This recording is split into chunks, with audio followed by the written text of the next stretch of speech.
Sonic the Hedgehog is one of my favorite game series. In this two-part video, I decided I would give a quick overview of the major installments of the series which I've played, and share some of my thoughts on them. And let's begin with the Mega Drive titles. These are the ones that made Sonic famous, and they are still widely considered the best games of the series. Especially Sonic 1 holds a lot of meaning for me. It's the first game where I heard human speech. I've always enjoyed the simplicity of this installment. It's a no-frills Sonic game, where you travel across interesting levels and fight a boss in every third one. Though the game is renowned for its fast gameplay, the soundtrack is actually a bit laid back, but very memorable. To my surprise, I found that most people don't like this game as much as I do, just because it doesn't have the spin dash. Now yeah, not having it is a bit of a pain, but the game wasn't really designed for it anyway, so it honestly never bothered me. The only part of the game that sucks for me is the labyrinth zone, but it at least shows some creative level design. I think the game has aged extremely well and is still just a fun pick-up and play installment. But of course, Sonic 2 is the masterpiece of the series. It's easily one of the greatest sequels ever made, right alongside the likes of Mega Man 2 and Street Fighter 2. It basically took everything that was awesome about the first game and refined it.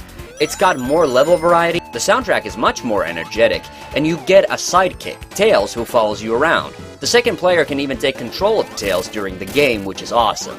Overall, this game is just loads of fun. Now there are certain things I felt the first game did better.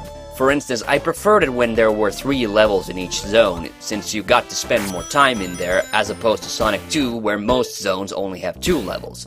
Unfortunately, the only zone that has 3 levels is also the most annoying level. I also don't care for the bonus rounds as much as in the first.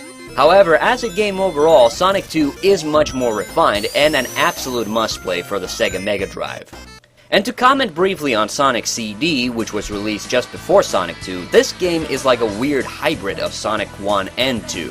What I mean is that the controls are more like Sonic 2 with the spin dash, but the level design is very similar to Sonic 1. Although this installment is praised as an underrated masterpiece, since it was released for the failed Sega Mega CD platform, I honestly don't find it to be all that good. It feels like more of the same. If you wanted to play a game that felt like a hybrid of the first 2 Sonic games, I suppose it's worth a whirl. But the only noteworthy aspects of this game, in my view, are the soundtrack and the F&B opening and ending cutscenes. Well then, onwards to Sonic 3.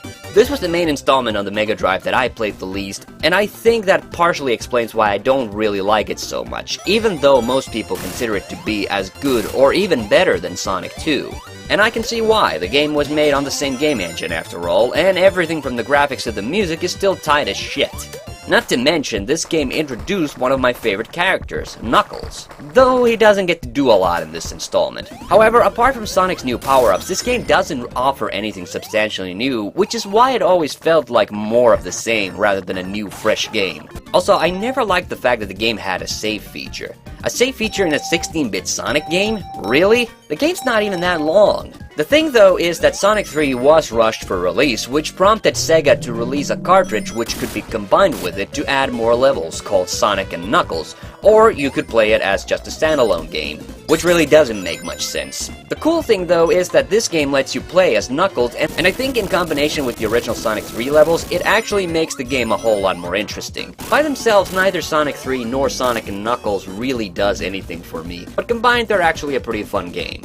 Now, as you should all know if you've watched my video game stories series, there was never an official 3D Sonic game for the Sega Saturn, which might have played a small part in the failure of that console. When the official Sonic title was heading south, Sega hired Traveler's Tales to create a so-called 3D Sonic game for the system. You can tell though that Sega was desperate since Sonic 3D was also released for the PCs and the Sega Mega Drive in order to maximize profits.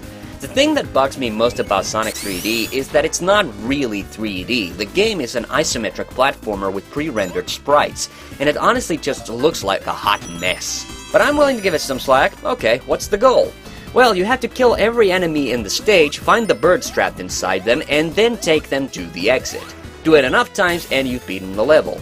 If that sounds suspiciously familiar, that's because it's the exact same concept as in the Sega arcade game Flicky from 1988. So yeah, they were really reaching with this one. I really hate the controls. Mind you that I'm playing this on the Sega Mega Collection on the GameCube with an analog stick, but it honestly feels like Sonic is sliding on ice. It's a very disconcerting feeling, and it makes you run into things way too often. Really, the only outstanding feature of this installment is the soundtrack, which is awesome. But other than that, I wouldn't really recommend it. Next time, we'll take a look at the 3D Sonic games. See you then!